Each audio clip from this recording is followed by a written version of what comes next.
नमस्कार दोस्तों, RC study में आपका स्वागत है। आज हम लोग अध्ययन करेंगे विकृत गंधिता किसे कहते हैं।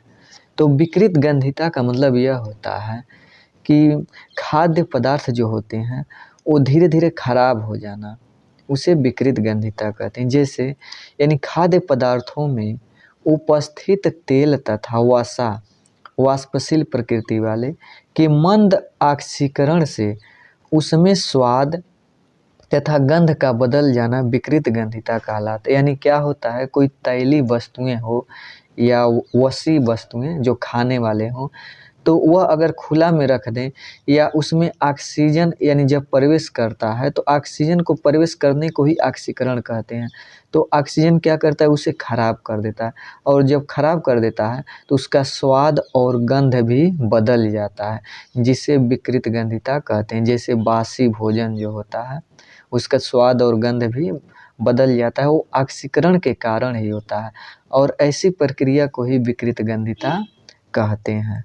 विकृत गंधिता का कारण वायवीय ऑक्सीकरण होता है, यानी अभी को बताए हैं ऑक्सीजन के कारण ही होता है।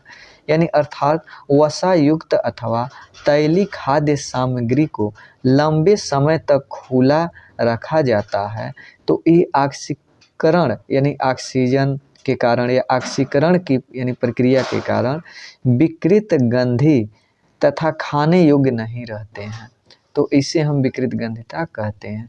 अब विकृत गंधिता रोकने के उपाय किस प्रकार रोका जा सकता है, तो खाद्य पदार्थों को वायुरोधी पात्रों में रखना, यानी खाद्य पदार्थों को वायुरोधी पात्र में रख दें तो इसे रोका जा सकता है, यानी वायु न प्रवेश करे। दूसरा, खाद्य पदार्थों तथा पके हुए भोजन को सीधे सूर्य के प्रकाश से बचाकर।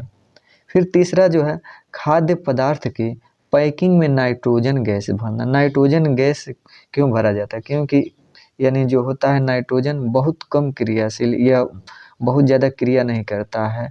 यानी जो नाइट्रोजन गैस होता है यह कब क्रिया करता है, जब इस पर बहुत ज़्यादा ताप दाब यानी जब लगाया जाता है तब यह यानी क्रिया करता है। तो इसीलिए खाद्य पदार्थों में नाइट्रोजन गैस भर देते हैं, तो यह उसको खाद्य पदार्थों को यानी सुरक्षित बचाए रखता है।